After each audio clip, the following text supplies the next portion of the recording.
Beauty Gold vous présente le journal.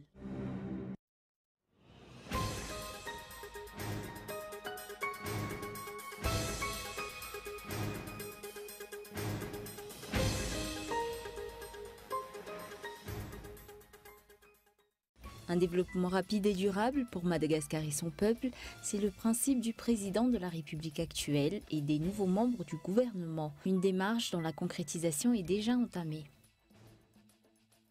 Depuis plus d'une semaine, les habitants de la capitale subissent, de jour comme de nuit, des délestages à répétition, une situation qui ne manque pas de perturber la population tant sur le plan personnel que professionnel, d'autant plus que les coupures annoncées par la Jirama sont loin de correspondre à la réalité.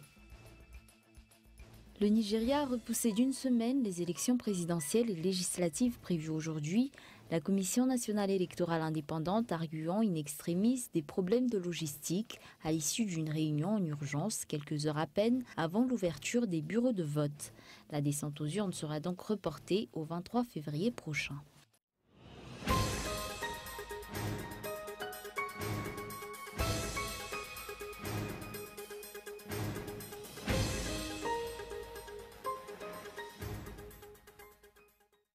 Bonsoir et bienvenue si vous nous rejoignez pour ce rendez-vous quotidien du journal télévisé de Cool TV pour ouvrir cette édition L'actualité politique. Un développement rapide et durable pour Madagascar et son peuple, c'est le leitmotiv du chef d'État et des nouveaux membres du gouvernement, une vision dont les premières démarches de concrétisation ne se font pas attendre. Les détails dans l'éditorial de Indra Arson. Pour ce nouveau régime, les actions priment, les dirigeants réagissent rapidement. La réhabilitation des routes de la capitale, décision prise par le ministère de l'Aménagement du Territoire, de l'Habitat et des Travaux publics, dans le but de limiter les bouchons dus au mauvais état des infrastructures routières, en est une preuve concrète. Une réhabilitation nécessaire puisque ces travaux étaient auparavant effectués sans souci de qualité, ce qui a rapidement favorisé la détérioration des routes dès le début de la saison des pluies. Actuellement, la qualité est exigée. L'insécurité, que ce soit en milieu urbain ou dans les campagnes, est également un frein au développement. D'importantes mesures ont également été prises pour maîtriser les actes de banditisme et restaurer la sécurité. Dans cette optique, le responsable de la gendarmerie de Maïtz a été révoqué à cause de nombreuses plaintes reçues des habitants de cette commune, cas qui devrait servir d'exemple pour tous ceux qui seraient tentés d'abuser de leur position.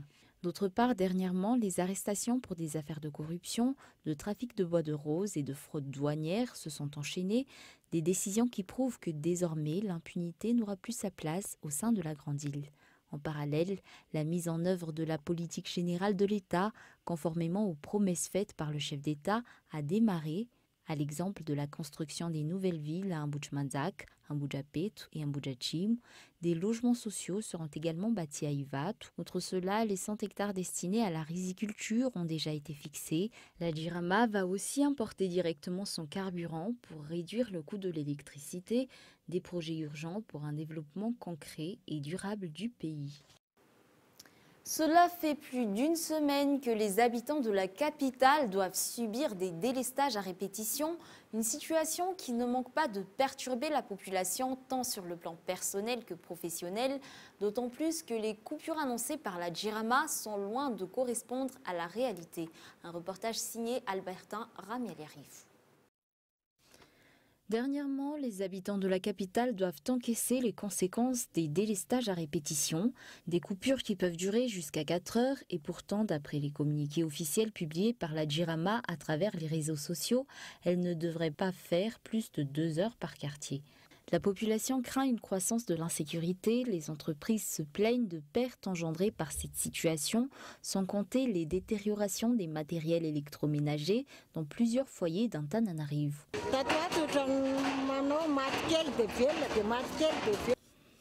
Dernièrement, les coupures d'électricité se font par petites tranches dans la journée. C'est également le cas pour l'eau. Je ne sais pas réellement ce qui se passe. Peut-être que c'est à cause des personnes qui utilisent illégalement l'électricité fournie par la Jirama. La coupure de courant, c'est tous les jours et ça prend au moins 2 heures. C'est très énervant. Je suis commerçant et ces délestages nuisent vraiment à mon commerce parce que ce qui devrait être glacé, par exemple, ne l'est plus. De plus, personne ne nous prévient à l'avance des coupures. L'État devrait réagir parce que le montant de la facture ne cesse d'augmenter et pourtant, le service n'est pas du tout satisfaisant. Ces fréquentes coupures amènent à ce jour les habitants de la capitale à se poser de nombreuses questions, telles que où vont les subventions de plusieurs milliards fournies par l'État pour faire tourner la Jirama? Pourquoi à chaque passage des représentants du Fonds monétaire international, les coupures reprennent inévitablement? La Jirama cherche-t-elle par là à obtenir des financements provenant de bailleurs de fonds étrangers? Tant de questions qui restent encore sans réponse, d'autant plus qu'interrogés sur la situation, les responsables au niveau de cette entreprise fournisseur d'électricité n'ont toujours pas donné d'explications satisfaisantes. Sur un tout autre sujet, les diplômes obtenus de l'université d'Ankara et ceux de l'université de Swavnagin ont les mêmes valeurs, un point que la ministre de l'Enseignement supérieur et de la Recherche scientifique a renforcé hier lors d'une descente à Swavnagin. À l'occasion, le ministère a également fait don de quelques matériels informatiques pour cet institut supérieur. Michela Ranardon. L'université d'Ankara n'est pas la seule à bénéficier de diplômes homologués par l'État. C'est également le cas de l'Institut d'enseignement supérieur de Swavnaginitas, une université publique. D'après les explications de la ministre responsable, les étudiants et leurs parents ne devraient se faire aucun souci sur ce point.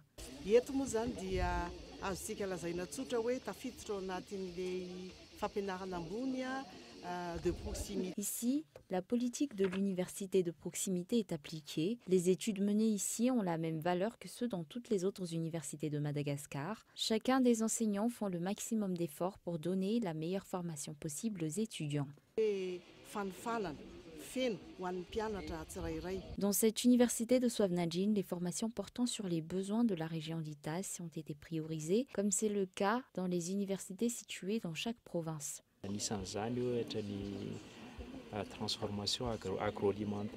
Nous favorisons par exemple la transformation agroalimentaire parce que rappelons qu'Ampef est une zone volcanique donc propice à l'agriculture.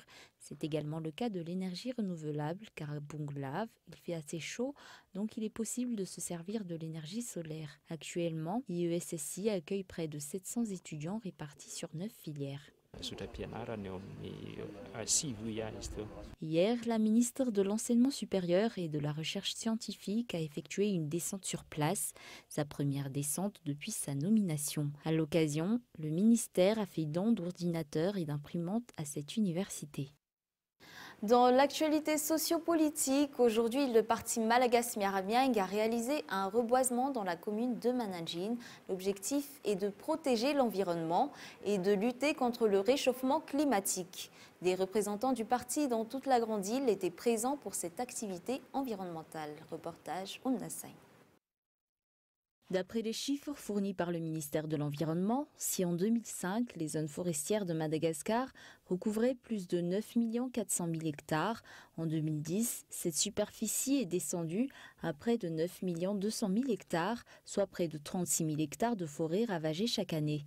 Et la déforestation au sein de la grande île se poursuit, raison pour laquelle le parti Malagas Miaramiang a décidé de faire du reboisement, un geste que ce parti politique effectue régulièrement chaque année depuis 5 ans. D'après les explications fournies, certaines raisons ont poussé le parti à choisir la commune de Managin à Varajan pour ce reboisement. La principale raison pour laquelle nous avons choisi cette commune, c'est qu'un maire portant les couleurs du parti Malagas Miaramiang a été élu ici. Il est décédé il y a quelques années, mais de son vivant, il a fourni une partie de terrain pour ce reboisement. C'est en sa mémoire que nous avons voulu faire ce reboisement ici aujourd'hui. Nous avons planté près de 2400 pousses d'arbres fruitiers et des pousses de pin. Près de 1200 représentants du parti dans toute l'île ont été présents.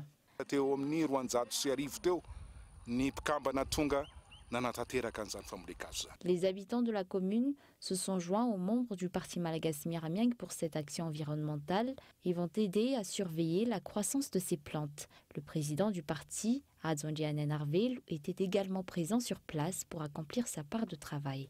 La ministre de l'Enseignement supérieur et de la Recherche scientifique et la ministre de l'Éducation nationale, de l'Enseignement technique et de la formation professionnelle ont également honoré ce reboisement de leur présence. Des représentants du parti dans tout Madagascar étaient également sur place. Nous représentons le parti Malagasy Miaramianky de la région d'Analandsrouf et nous sommes venus ici spécialement pour participer à ce reboisement organisé par le parti. Nous n'avons pas manqué les précédents reboisements et nous serons là pour les prochains.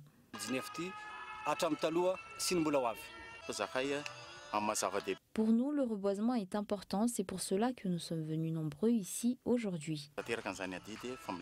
Pour que Madagascar redevienne l'île verte qu'elle était auparavant, le parti Malagasy Miaramianky compte poursuivre ce reboisement chaque année. Dans la commune rurale d'Inkarobat, les habitants se plaignent de la croissance de l'insécurité. Au cours de ce mois-ci, 2 personnes ont perdu la vie, tuées par des bandits. Le chômage et les prises de drogue sont les premiers facteurs qui favorisent cette insécurité, selon les explications des responsables de cette commune. Passons aux actualités internationales. Le Nigeria a reporté in extremis les élections présidentielles et législatives prévues aujourd'hui. La Commission électorale nationale indépendante évoque les problèmes de logistique. Elles se tiendront finalement le 23 février. Un reportage de France 24.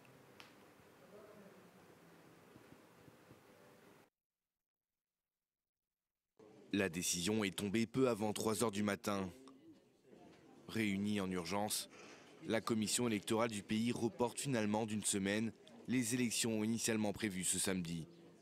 En cause, des problèmes logistiques qui auraient empêché la bonne tenue du scrutin. Après un examen minutieux de la mise en œuvre de ce plan logistique et opérationnel, et pour pouvoir organiser des élections libres, justes et crédibles, la Commission est parvenue à la conclusion qu'il n'était plus possible de procéder à l'élection comme prévu. Aucune précision sur ces problèmes invoqués n'a été donnée. Mais 3 bureaux de la Commission électorale ont été incendiés depuis le début du mois de février. Ce report a été dénoncé par le parti au pouvoir, le Congrès de tous les progressistes, mais aussi par le président du parti d'opposition. Près de 84 millions d'électeurs étaient attendus dans les bureaux dès 8 h ce samedi pour renouveler l'Assemblée nationale et élire un nouveau chef d'État parmi 73 candidats. Un scrutin qui s'annonce serré, notamment entre le président sortant Muhammadu Buhari et son principal rival Atiku Abubakar, les 2 grands favoris de cette élection. Les forces démocratiques syriennes, milices arabo-kurdes soutenues par les États-Unis, poursuivent leur assaut contre le dernier réduit du groupe État islamique à Baghouz dans l'est de la Syrie. Cependant, l'offensive contre ce dernier bastion est ralentie par la présence de nombreux civils, selon les forces menant les combats. Reportage de France 24. Dans la ligne de mire de ces combattants kurdes, le village de Baghouz, dernier bastion des membres du groupe État islamique. Après plusieurs semaines d'offensive, les forces démocratiques syriennes peinent toujours à déloger les djihadistes. Nous pensions que ce serait l'affaire de quelques heures, une journée ou 2. Mais nous avons été ralentis par la présence de civils et de nombreux tunnels. Les djihadistes surprennent nos combattants en arrivant de l'autre côté. Ne reste du califat que quelques centaines de combattants djihadistes déterminés. Mais leurs mines déposées sur la ligne de front et les attaques sporadiques menées à l'encontre des combattants de l'Alliance arabo-kurde ralentissent chaque jour un peu plus les opérations. Les FDS font aussi face à l'afflux de civils, principalement des membres des familles de djihadistes fuyant les combats. Ils sont exfiltrés dans ces camions, direction les territoires sous contrôle de la coalition. Tous les gens qui nous arrivent ont été fouillés. Les FDS sont là avec les Américains et il y a des fouilles. Tout est organisé. S'il y a des malades, les médecins les soignent. Parmi eux, beaucoup d'étrangers, des Français, mais aussi des Allemands, des Russes et surtout beaucoup d'Irakiens. Ces personnes sont un casse-tête pour les autorités kurdes qui réclament leur rapatriement. Leur pays d'origine craignent le retour d'éventuels djihadistes. Et avant de nous quitter, voici un bref rappel des titres. Un développement rapide et durable pour Madagascar et son peuple, une vision que les dirigeants actuels commencent à concrétiser. Cela fait plus d'une semaine que les habitants de la capitale doivent subir des délestages à répétition. Généralement, les coupures annoncées par la Jirama sont loin de correspondre à la réalité. Le Nigeria a reporté in extremis les élections présidentielles et législatives prévues aujourd'hui. Elles se tiendront finalement le 23 février prochain. Et voilà, c'est la fin de ce journal. Merci d'avoir choisi Cool TV pour vous informer. Nous vous souhaitons une bonne soirée et vous invitons à rester sur Cool TV pour suivre une édition du journal en version malgache.